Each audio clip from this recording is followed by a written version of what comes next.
Hello दोस्तों, SS लोकर academy में आप सबका स्वागत है। मैंने पिछले वीडियो में अर्धनारीश्वर पाठ का सब्जेक्टिव क्वेश्चन बताया था। आज के भी इस वीडियो में मैं आप सबको इस पाठ का बचा हुआ जो सब्जेक्टिव क्वेश्चन है उसको बताने जा रहा हूं। तो आप सभी लोग इस वीडियो को शुरू से लेकर आखिरी तक ज़रूर देखिएगा और वीडियो अच्छा लगे तो अपने दोस्तों में ज़रूर शेयर कीजिएगा। तो चलिए वीडियो को शुरू करते हैं। सबसे पहले मैं बता दूं आप सभी को कि हमने कल 1 से 7 तक प्रश्नों को किया था। आज हम लोग प्रश्न नंबर 8 को करेंगे।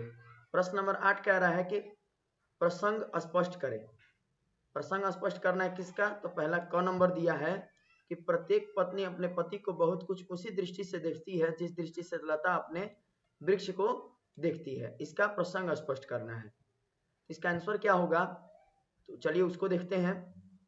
इसका आंसर होगा कि प्रस्तुत पंक्तियां हमारी पाठ्य पुस्तक के अर्धनारीश्वर पाठ से लिया गया है। ऐसे भी हम लोग लिख सकते हैं या फिर ऐसे कह सकते हैं हम लोग कि प्रस्तुत पंक्तियां रामधारी सिंह दिनकर द्वारा रचित निबंध अर्धनारीश्वर से ली गई है।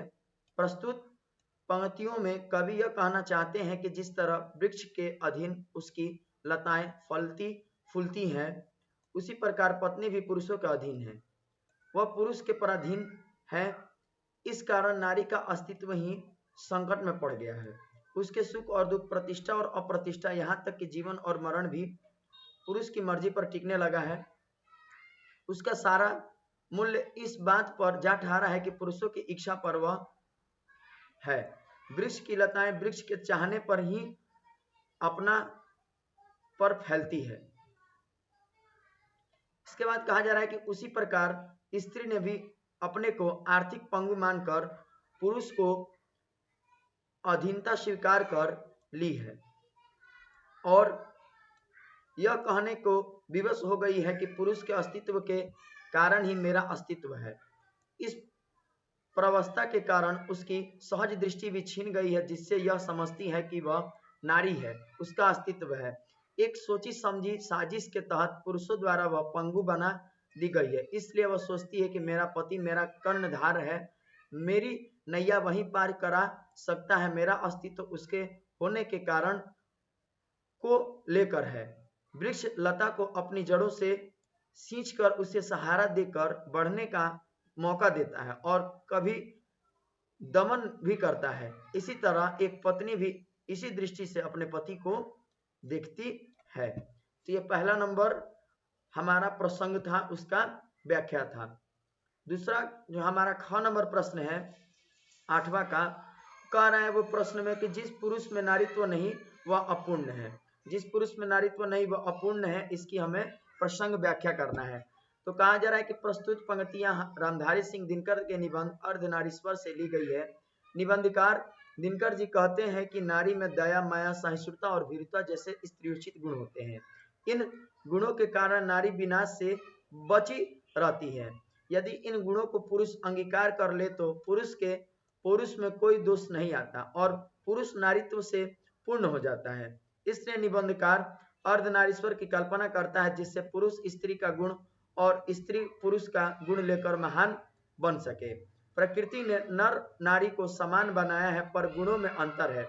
अतः निबंधकार नारीत्व के लिए एक महान पुरुष गांधी जी का हवाला देते हैं कि गांधी जी ने अंतिम दिनों में नारीत्व की ही साधना की है। तो ये हमारा 8वां का ख का उत्तर था। अगला प्रश्न हमारा 9वां नंबर है। कहा जा रहा 9 नंबर प्रश्न में कि जिसे भी पुरुष अपना कर्म क्षेत्र मानता है वह नारी का भी कर्म क्षेत्र है, कैसे? तो इसका उत्तर होगा कि राष्ट्रकवि रामधारी सिंह दिनकर ने अपने निबंध अर्धनारीश्वर में नर नारी के समान महत्व पर प्रकाश डाला है। उनके अनुसार नर नारी एक दूसरे के पूरक है। नर में नारीत्व का गुण और एवं नारी में पुरुष का गुण सहज ही दृष्टिगोचर होता है। इस संसार में नर और नारी दोनों का जीवनोद्देश्य एक है, परंतु पुरुषों ने अन्याय से अपने उद्देश्य की सिद्धि के लिए मनमाने विस्तार का क्षेत्र अधिकृत कर लिया है। जीवन की प्रत्येक बड़ी घटना आज केवल पुरुष प्रवृत्ति से संचालित होती हुई दिखाई देती है। इसके बाद कहा जा रहा है आगे, इसलिए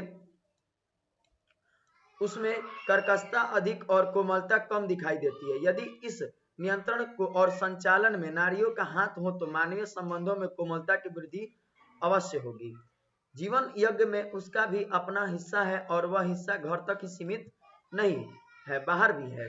आज नारियों को हर क्षेत्र में कार्य मिल रहा है और उसे वे बड़ी समझदारी से उतनी ही मजबूती के साथ करती है जितनी कि पुरुष। यदि पुरुष अपना वर्चस्ववादी रवैया कम करे तो यह संभव है। इस प्रवृत्ति के द्वारा इसमें कोई विभेद नहीं किया गया है, तो हम कौन होते हैं उनका विभेद करने वाले। अतः पुरुष जिसे अपना कर्म क्षेत्र मानता है वह नारियों का भी कर्म क्षेत्र है। तो ये हमारा 9 नंबर प्रश्न का उत्तर था। अगर 10वां नंबर प्रश्न की हम लोग बात करेंगे तो जो 10वां नंबर प्रश्न है वह हमारा क्या है, इस पाठ का सारांशी है। तो मैंने सब्जेक्टिव क्वेश्चन कराने से पहले सारांश आप सभी लोगों को बताया था, तो 10वां नंबर क्वेश्चन का आंसर सारांशी हो जाएगा। तो आज हम लोग अपना इस पाठ का प्रश्न उत्तर भी खत्म कर दिए, ऑब्जेक्टिव प्रश्न भी हम लोग कर लिए थे और इस पाठ का अर्थ की भी चर्चा हम लोग कर चुके थे। अब अगले वीडियो में मैं आप सबको अर्ध नारीश्वर के बाद जो रोज पाठ है उसके लेखक के बारे में मैं बताऊंगा। तो अगर आप सभी लोग हमारे चैनल पर नए होंगे तो चैनल को सब्सक्राइब कर लीजिए, बेल आइकन को प्रेस कर दीजिए ताकि हमारे नए नए वीडियो के अपडेट जो है आप तक पहले पहुंच सके। धन्यवाद।